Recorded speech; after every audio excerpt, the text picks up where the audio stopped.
Are we winning? What should we do now? Is Malta making headway compared to other countries?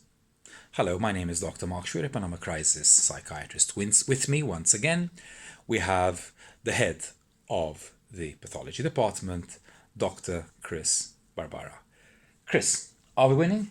Hello, Mark. Hi. At the moment we are, but we have to be super extra careful because we know that with the COVID virus internationally, the capability of this virus of replicating or infecting others is that 2 people infect 5. So it has a high infectivity rate. In other words, 1 person actually infects 2.5 or 2.2 is the real WHO figure. So, with the social distancing, with us being careful, staying home, washing our hands, not touching our face, not going to see our elderly because they are more vulnerable, we managed that instead of 2 people infecting 5 or 1 infecting 2.2, at the moment, and this is why we are winning now, 1 person is infecting less than 1 other person. And that means if 1 is infecting 1, we have reached the plateau. Italy, a week ago, were 3.2. So 1 person was infecting 3.2 others. They were going up in their graph exponentially. We were, up to a little time ago, 1.5. So we were infecting more. We're going up the graph. Okay, so can we relax now? Once we are 1, we're in the plateau. Okay. Now we are less than 1. We are going down the plateau. Mm-hmm. As soon as we relax, we go up again to 2 or 3. So we cannot lower our guard at the moment? Of course. You remember north of Italy when suddenly it exploded? There were only 2 people at the time infected and it exploded. They infected so many others in such a short time. We still have people out there, although we are less, our RO value, reproductive value of the virus is less than 1. There are still a few people out there. We're catching 1 or 2 every day, but we're not catching them all. So if we relax our social distancing, if we are relaxed and don't wash our hands, if we touch our faces, if we immediately start going in crowds and to open spaces, etc., then that RO value less than 1 will suddenly go up to 3. Okay. And it will explode in our faces. Okay. So now is the time when we should be super extra careful. Right. And you were telling me, Chris, before that you're still super busy. Thank goodness the acute wards. And we will remain like this. So that's important. Because this is from this little office, okay? At a level -1, we are trying to control all the swabs, catching anyone who is infected in the island, swabbing everyone who is coming into hospital, and now our hospital is really clean, okay? In other words, we have all the patients who are COVID positive cohorted in one particular area, separated from all the other areas, so our infectivity rate within the hospital has really dropped down.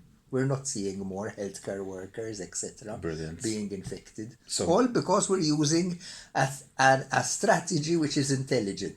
The virus is not intelligent. It's just a bit of protein. We are. And we've managed to control its reproducible So value. are the wards full at the moment, or are they relatively okay in terms of numbers? We have relatively empty wards at the moment. Excellent. And we have a few we call MARPA wards, which are the respiratory wards, where we are cohorting the few patients who are COVID. What is MARPA?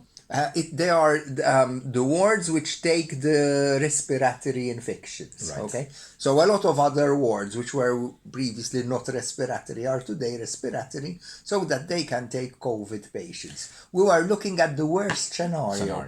Which, thanks to the general public, thanks to our strategy, thanks to the doctors at Public Health who are doing all the contact tracing, our wards are empty. Okay, so this is really good. But we still have to be careful. If we relax immediately, the virus is an opportunist. Okay. It will immediately start jumping from one person to the other. We are not yet immune. Our population has not yet been exposed to the virus because we kept it out. So if now we relax, the virus starts jumping from one person to the other. When can we start jumping into the sea then? It's impossible to tell you. So we still have to remain... No way, there are too many factors. Right. So We are still not immune. The virus can still come in and it can infect us. Of course. Comparisons are odious, Chris. What did we do better than America, than Italy, and then other countries where the mortality rate exploded? There are many factors, I think. I think first of all is that we were fast to react. We've been planning. A lot of these countries, I don't want to pinpoint to any country, but never believed that this could happen. Thanks to our management team at Mater Dei, they always thought of the worst scenario and we were always planning for the worst.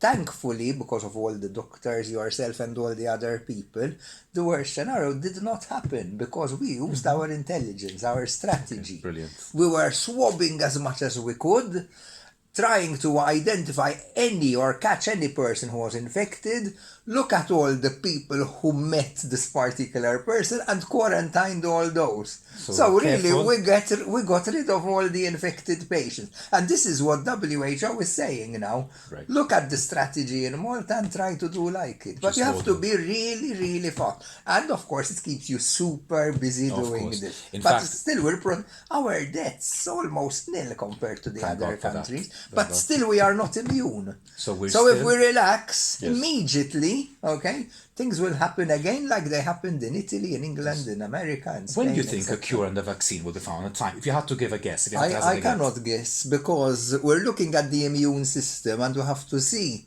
whether a vaccine will work. Well, some people do not seroconvert, do not produce antibodies. Some people are getting a second infection. Mm-hmm. Why is that? We're still studying this new virus.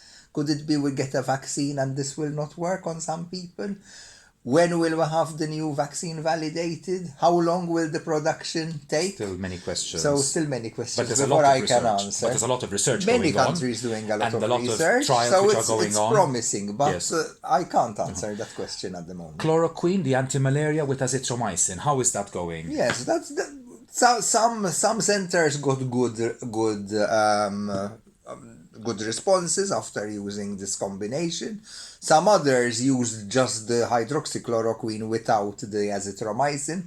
They also got some good responses. Some others used some rheumatoid drugs, anti-rheumatoid drugs, and they got good responses. And some others used the BCG vaccine, and they also got. So it's all an immunological reaction. But it's important to say that this doesn't affect everybody. The vast majority get well or they're asymptomatic. Exactly. But there is also some relation as regards to the affection with someone's blood group. We know that blood group O, like me, do much better than the A's. There you go. So I'm blood group A. We've got to watch out, guys. Last final question, Chris. The mosques, wearing masks by the general population. Some countries do it, some countries don't. And there's a mixed bag of thoughts. Yeah, of what do you think? Should everybody wear a mask when they go to the grocer, go for a walk or not? Okay. It depends whether everyone uses the same policy or not. Sometimes we get half the people doing one thing, the others doing. So the mask, okay, if it's a good mask which has a water repellent, will prevent the shedding of droplets to others. So let me make myself clear. If I had to wear a mask, I would protect you, but I wouldn't be protecting myself. All right? This is the normal cloth or surgical mask. Okay. I'm not talking of the N95, the virus filter mask, which that should be kept only for healthcare workers. My heart aches when I see someone wearing an N95 mask in the street because he has taken that off the healthcare workers. Okay. Yes. But if everyone wears this anti-droplet mask, then everyone prevents this from shedding. But we have to be careful because when you see a lot of people putting on the mask, some put the mask on their chin and so on, and each time you are touching the mask, okay, with all the droplets, this is full of droplets, it's wet, okay? And you touch your face, you are putting yourself more at risk.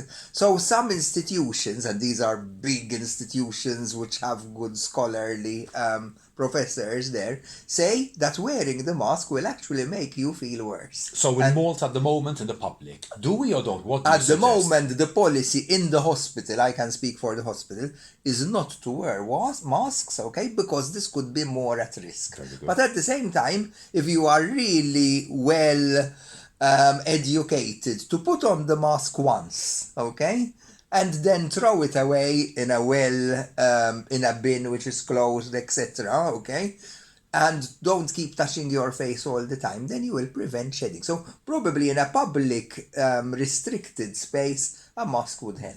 Chris, final question. You see a lot of colleagues like mine, and we are here working all the time behind the scenes, sometimes on the front lines, behind the front lines. What about the psychological impact on colleagues? Yes, of course. We are all stressed. I myself, I feel the stress, especially when I get so many SMSs and I can't even answer the phone or read the message because there are so many coming. Yes, yes. I think that is stress, but I think throughout my life, seeing all so many cases in hospital and so on, I think we're used to stress ourselves. But what hurts me most is those people who are at home, they can't see their nephews, their nieces, they can't see their elderly parents and so on. Some people have solitude, some people are fearful, they are afraid of the future. You were asking me questions which I couldn't answer. These people get so frustrated without getting an answer. And I will say, we've been through so many pandemics. We humans have always survived, ultimately, so there's always sunshine at the end of the tunnel, okay? But we can't exactly tell you when this is going to happen. It will happen for sure, okay? Because once we get a vaccine which works, it will happen. So the crisis has a time So limit. we have to try to control ourselves. We have to be rather optimistic in this situation. And that helps. The fact that we are intelligent and the virus isn't, we are winning. Let's continue going this way. Let's be very optimistic. I'm very optimistic in all the things I do, okay? And we're getting good results. We have to continue and never surrender and keep smiling. That's brilliant. Thank you very much, ladies and gentlemen. As I always say, let's have a parallel physical strategy, which is doing very well. Let's be exemplary and crisis team members across the nation to address the psychological element. As Chris said, let's be patient, let's be optimistic, and yes, it is true. Our doctors and colleagues are stressed, and let us support them by collaborating. And as always, if anybody needs help, please, we're here for you. Thank you very much. Thank you, Chris, for this opportunity. And stay safe and stay well. Goodbye.